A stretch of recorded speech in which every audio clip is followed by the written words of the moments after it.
Encore une journée et encore un incident de Allah Akbar en Europe. En fait, non, ce n'est pas juste un autre incident. Deux autres incidents de Allah Akbar en Europe. J'ai toujours dit, vous savez, quand vous demandez aux musulmans pourquoi criez-vous et hurlez-vous Allah Akbar et pourquoi n'avez-vous aucun respect pour les non-musulmans? Parce que nous sommes traumatisés. D'accord. Nous sommes traumatisés par ce mot Allah Akbar. Pourquoi les musulmans se comportent-ils ainsi? Faites entendre la voix de la Palestine. Allahu Akbar. Allahu Akbar. Allahu Akbar. Nous sommes traumatisés parce que rien de bon ne sort de ce cri ou ne se passe après ce cri. Et quand nous leur demandons, ils disent Allah Akbar, ça veut juste dire Dieu est grand, pas le Dieu des autres, ton Dieu. Et je suis désolé, il n'est pas si grand que ça, parce que ce qui se passe après, c'est ça. Regardez ça. Regardez ça. 4 personnes poignardées par un homme armé d'un couteau, criant pas Alléluia, pas Hare Krishna, pas Jai Shri Ram, et même pas Dieu est grand. Eh, Dieu est grand. Dieu est grand, Alléluia, crétin. Non, personne ne fait ça. Mais il a crié Allah Akbar dans une gare en Suisse devant des enfants terrifiés. Combien d'autres attaques terroristes devons-nous endurer avant de dire clairement qu'il s'agit d'islamisme? Peut-être commencer par l'islamisme, pas l'islam. Commençons peut-être par l'islamisme parce que on essaie de faire une distinction. Il y a un aspect spirituel, d'accord? On ne peut pas séparer les deux. D'accord, on ne peut tout simplement pas séparer les deux. L'islam est par nature intrinsèquement politique. Mais disons simplement que nous voulons faire une distinction parce que nous voulons nous sentir bien dans notre peau. Nous ne voulons pas marginaliser un groupe. Donc disons islam, religion, islamisme, doctrine politique. Et nous devons interdire cela parce que ce type était un islamiste, un djihadiste. Il a crié « Allah Akbar, Dieu est grand ». Ça ne veut rien dire. Eh bien pourquoi les gens explosent-ils après cela? Pourquoi des gens renversent-ils d'autres personnes en criant « Allah Akbar » Pourquoi des gens commencent-ils à poignarder d'autres personnes après avoir crié « Allah Akbar » Pourquoi Je veux savoir. Je veux vraiment savoir. Est-ce qu'un musulman peut me l'expliquer? C'est juste à cause de l'islamophobie, de Gaza, du Cachemire, de la Tchétchénie, vous savez. Ils n'admettront jamais leur faute. Vous savez, et ce n'est pas tout. Pouf. En fait, laissez-moi vous donner plus d'informations à ce sujet. Le terroriste qui a poignardé 3 personnes aujourd'hui près d'une gare à Winterthur, en Suisse. La Suisse était autrefois connue comme le paradis sur Terre. Tellement belle. Je n'y suis jamais allé. Et j'ai même entendu dire qu'elle s'en sort mieux que la plupart des pays européens. Elle n'est pas aussi inondée de migrants du tiers-monde et d'islamistes que certains autres pays européens. Regardez ça. Il a la citoyenneté suisse depuis 2009, soit depuis près de 2 décennies. Il a dû y vivre encore plus longtemps, depuis presque 2 décennies. Il avait la citoyenneté suisse et était sous surveillance policière depuis 2015, mon Dieu, pour avoir soutenu Daesh. C'est ce qu'ils appellent l'empathie suicidaire. Tu sais qu'ils menacent la sécurité publique, mais tu ne peux rien faire. Maintenant qu'il est citoyen, on est coincé avec eux. Non, ce n'est pas vrai.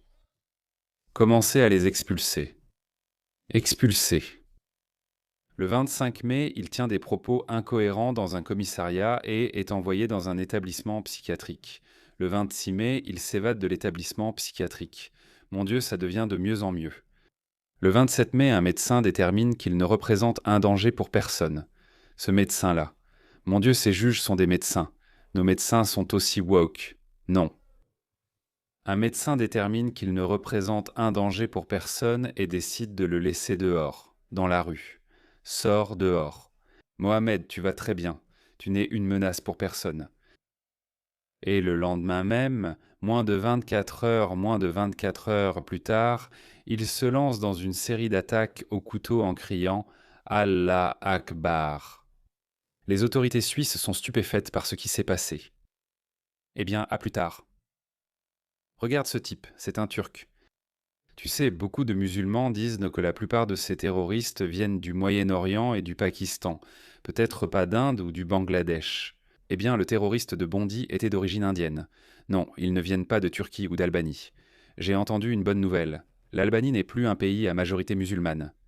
C'est peut-être pour ça qu'on n'a pas trop de terroristes venant d'Albanie. Bref, ce n'est pas ça. Tu aurais de la chance s'il n'y avait qu'une seule attaque terroriste islamiste en Europe. Regarde celle-ci. Regarde cet homme explosif lui-même. Un citoyen néerlandais de 28 ans a été arrêté aujourd'hui à la mairie de La Haye, aux Pays-Bas, pour avoir proféré des menaces d'attentat à la bombe. Regarde-le.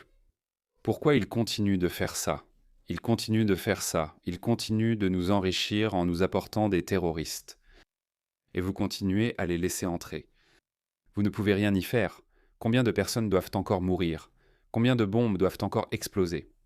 Combien d'enfants doivent encore être poignardés avant que vous ne disiez stop? C'est quoi assez? Oui, qu'est-ce que c'est? Je me souviens que s'il y avait une attaque au couteau aléatoire, sans aucun lien avec l'immigration. Oui, un homme blanc poignarde une autre personne blanche, ou un homme blanc tue sa femme pour s'enfuir avec sa maîtresse. Vous savez, on a des documentaires sur le crime, oui. Donc ce sont des problèmes internes. Ils participaient à notre évolution culturelle. On comprenait qu'il existe la violence domestique et qu'il faut agir. Les gouvernements investissaient des millions dans la publicité. Je me souviens qu'en Australie, il y avait la campagne. Les violences faites aux femmes, l'Australie dit non. Et les gens faisaient honte à d'autres hommes pour avoir été violents envers leurs petites amies, etc. Ça fonctionnait parce que, dans une société culturellement homogène, quand il y a une culture dominante, on peut aborder ces problèmes de manière beaucoup plus efficace que lorsqu'on fait venir des personnes issues de cultures du tiers-monde. Alors regarde ça. Quel homme explosif. Qu'est-ce qu'on fait, les gars? Que fait-on? Quand cela finira-t-il? Je ne sais pas. Je pense qu'on arrive à un point d'inflexion. Les jours où l'on manipulait les locaux qui se plaignaient des dégâts irréversibles causés à leur société au nom de la diversité et notre force sont révolus. L'enrichissement culturel, c'est bien. Le multiculturalisme nous enrichit. Non, ce n'est pas vrai. Voilà l'enrichissement, les gars. Regardez-le. Au fait, ça me rappelle, personne ne dit ça. Pourquoi déshabiller un terroriste en surpoids jusqu'à ses sous-vêtements? Regardez-moi ces cuisses énormes. Mon Dieu. Écoutez, c'est parce qu'il devait le fouiller. S'il était entièrement couvert, vous ne sauriez pas combien de bombes il cache sous ses vêtements. Alors ils ont dû le déshabiller. C'est la logique derrière ça. Et quand Israël faisait ça aux terroristes du Hamas, tout le monde disait « Regardez ça, il les agresse sexuellement ». Non, c'est un protocole de sécurité parce que vous ne savez pas ce qu'il transporte sous ses vêtements. Oui, de toute façon, c'est dégoûtant.